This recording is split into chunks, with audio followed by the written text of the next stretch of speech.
Sejam todos bem-vindos ao canal Companheiros da Luz.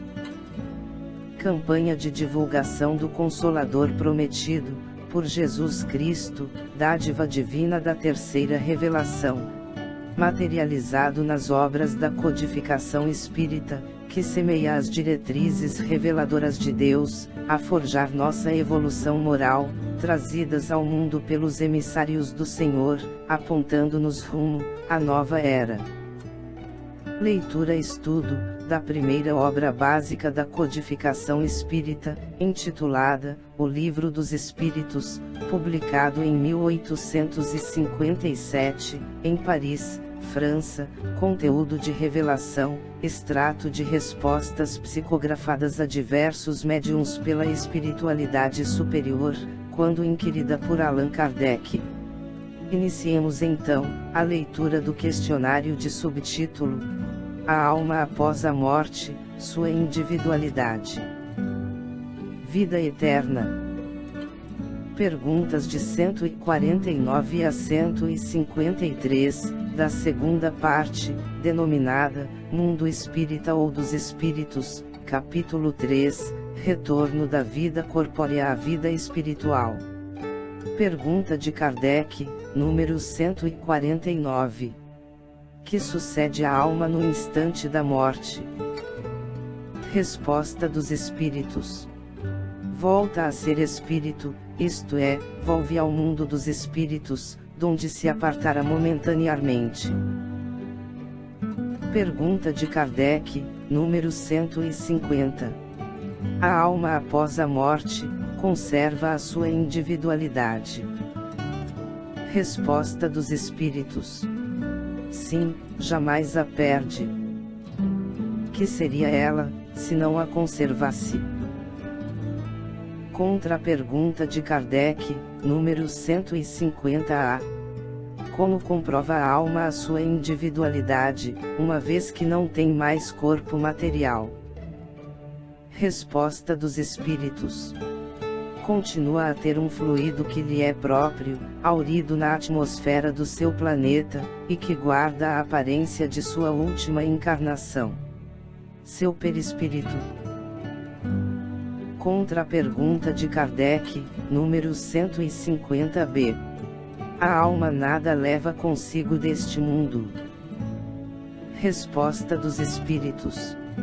Nada, a não ser a lembrança e o desejo de ir para um mundo melhor, lembrança cheia de doçura ou de amargor, conforme o uso que ela fez da vida. Quanto mais pura for, melhor compreenderá a futilidade do que deixa na terra. Pergunta de Kardec, número 151. Que pensar da opinião dos que dizem que após a morte, a alma retorna ao todo universal? Resposta dos Espíritos. O conjunto dos espíritos não forma um todo. Não constitui um mundo completo. Quando estás numa assembleia, és parte integrante dela.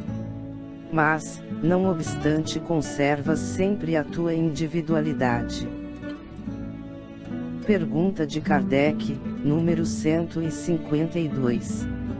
Que prova podemos ter da individualidade da alma depois da morte? Resposta dos Espíritos. Não tendes essa prova nas comunicações que recebeis. Se não fosseis cegos, veríeis; se não fosseis surdos, ouviríeis, pois que muito a miúde uma voz vos fala, reveladora da existência de um ser, que está fora de vós. Nota de Kardec. Os que pensam que, pela morte, a alma reingressa no todo universal estão em erro, se supõem que, semelhante à gota d'água que cai no oceano, ela perde ali a sua individualidade. Estão certos, se por todo universal, entendem o conjunto dos seres incorpóreos, conjunto de que cada alma ou espírito é um elemento.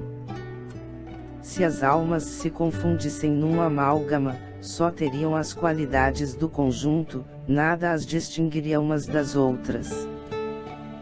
careceriam de inteligência e de qualidades pessoais, quando, ao contrário, em todas as comunicações, denotam ter consciência do seu eu e vontade própria.